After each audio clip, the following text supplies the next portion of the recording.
ومن أظلم ممن منع مساجد الله أن يذكر فيها اسمه وسعى في خرابها أولئك ما كان لهم أن يدخلوها إلا خائفين لهم في الدنيا خزي ولهم في الآخرة عذاب عظيم۔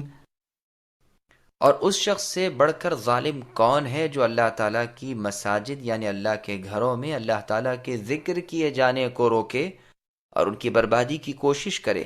ایسے لوگوں کو خوف کھاتے ہوئے ہی اس میں جانا چاہیے، ان کے لیے دنیا میں بھی رسوائی ہے اور آخرت میں بھی بڑے بڑے عذاب ہیں۔ سامعین، اب اس آیت کی تفصیل سماعت کیجیے۔ مساجد کو بے آباد کرنے والے سب سے بڑے ظالم ہیں۔ اس آیت کی تفسیر میں دو قول ہیں، ایک تو یہ کہ اس سے مراد نصارہ ہیں، دوسرا یہ کہ اس سے مراد مشرکین ہیں۔ نصرانی بھی بیت المقدس کی مسجد میں پلیدی ڈال دیتے تھے، یعنی گندگی وغیرہ، اور لوگوں کو اس میں نماز ادا کرنے سے روکتے تھے۔ بخت نصر نے جب بیت المقدس کی بربادی کے لیے چڑھائی کی تھی تو ان نصرانیوں نے اس کا ساتھ دیا اور مدد کی تھی۔ بخت نصر بابل کا رہنے والا مجوسی یعنی آتش پرست تھا، اور یہودیوں کے شہ دینے پر نصرانیوں نے بھی اس کا ساتھ دیا تھا، اور اس لیے بھی کہ بنی اسرائیل نے یحییٰ ابن زکریہ علیہ السلام کو قتل کر ڈالا تھا، اور مشرکین نے بھی رسول اللہ صلی اللہ علیہ وسلم کو حدیبیہ والے سال کعبۃ اللہ سے روکا تھا، یہاں تک کہ ذی طویٰ میں رسول اللہ کو قربانی کا فریضہ ادا کرنا پڑا، اور مشرکین سے صلح کر کے رسول اللہ وہیں سے واپس آ گئے، حالانکہ یہ امن کی جگہ تھی۔ باپ اور بھائی کے قاتل کو بھی یہاں کوئی نہیں چھیڑتا تھا، اور اس کے اجاڑنے کی کوشش ان کی یہی تھی کہ ذکر اللہ اور حج و عمرہ کرنے والی مسلم جماعت کو انہوں نے روک دیا۔ ابن عباس رضی اللہ عنہما کا یہی قول ہے۔ ابن جریر رحمہ اللہ نے پہلے قول کو پسند کیا ہے اور کہا ہے کہ مشرکین کعبۃ اللہ کو برباد کرنے کی سعی نہیں کرتے تھے، یہ سعی نصارہ کی تھی کہ وہ بیت المقدس کی ویرانی کے در پہ ہو گئے تھے، لیکن حقیقت میں دوسرا قول زیادہ صحیح ہے۔ ابن زید رحمہ اللہ اور ابن عباس رضی اللہ عنہما کا قول بھی یہی ہے۔ یاد رہے کہ جب نصرانیوں نے یہودیوں کو بیت المقدس سے روکا تھا، اس وقت یہودی بھی تو محض بے دین ہو چکے تھے، ان پر تو داؤد اور عیسیٰ ابن مریم علیہ السلام کی زبانی لعنتیں نازل ہو چکی تھیں، وہ نافرمان اور حد سے متجاوز ہو چکے تھے، اور نصرانی مسیح علیہ السلام کے دین پر تھے۔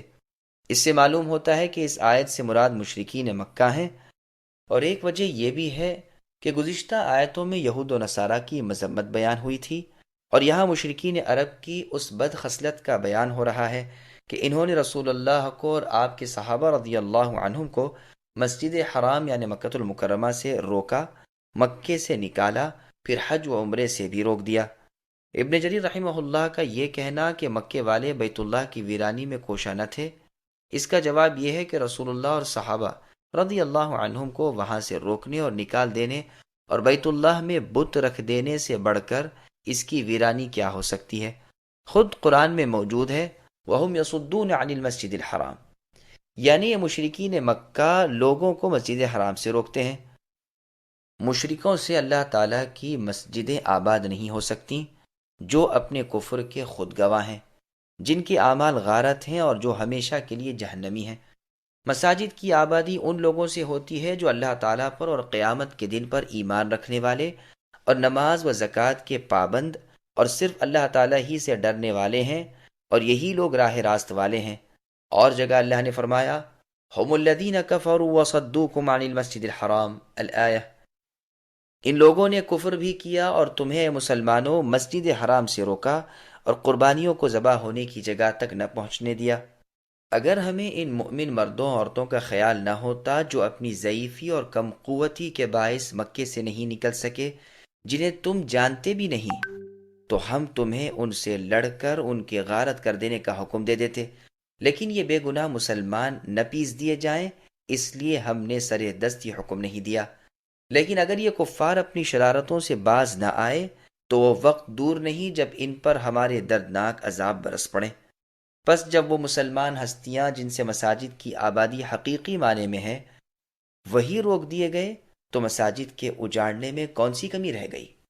مساجد کی آبادی صرف ظاہری زیب و زینت رنگ و روغن سے نہیں ہوتی، بلکہ اس میں ذکر اللہ ہونا، اس میں شریعت کا قائم رہنا، انہیں شرک و ظاہری میل کچیل سے پاک رکھنا، یہ ان کی حقیقی آبادی ہے۔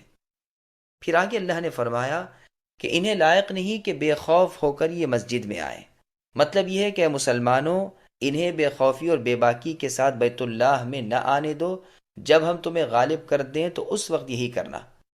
چنانچہ مکہ فتح ہو گیا۔ رسول اللہ نے اگلے سال 9 ہجری میں اعلان کرا دیا کہ اس سال کے بعد حج میں کوئی مشرک نہ آنے پائے اور بیت اللہ کا طواف کوئی ننگا ہو کر نہ کرے، جیسا کہ مشرکین کیا کرتے تھے۔ جن لوگوں کے درمیان صلح کی کوئی مدت مقرر ہوئی ہے وہ قائم ہے۔ یہ روایت بخاری کی ہے۔ یہ حکم دراصل تصدیق اور عمل ہے۔ اس آیت پر یا ایھا الذین آمنوا انما المشرکون نجس فلا يقربوا المسجد الحرام بعد عامهم هذا، یعنی مشرک لوگ نجس ہیں، پلید ہیں، اس سال کے بعد انہیں مسجد حرام میں نہ آنے دو۔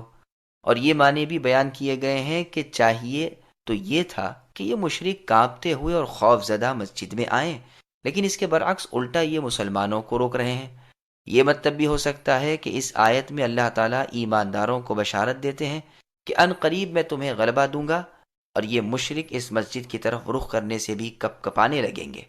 چنانچہ یہی ہوا، اور رسول اللہ صلی اللہ علیہ وسلم نے وصیت کی کہ جزیرہ عرب میں 2 دن باقی نہ رہنے پائیں، جیسا کہ مسند احمد میں ہے، اور یہود و نصارہ کو وہاں سے نکال دیا جائے، جیسا کہ صحیح مسلم میں ہے۔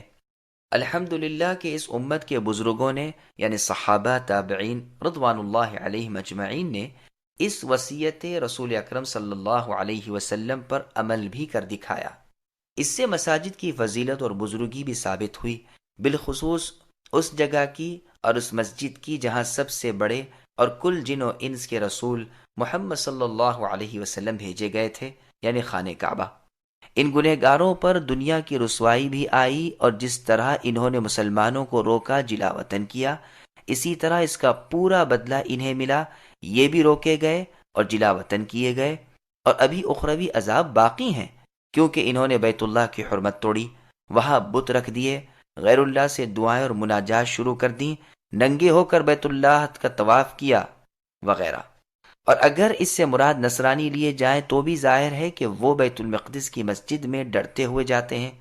انہوں نے بھی بیت المقدس کی بے حرمتی کی تھی، بالخصوص اس صخرہ یعنی پتھر کی جس کی طرف یہود نماز پڑھتے تھے۔ اسی طرح جب یہودیوں نے بے حرمتی کی اور نصرانیوں سے بھی بڑھ گئے تو ان پر ذلت بھی اس وجہ سے زیادہ نازل ہوئی۔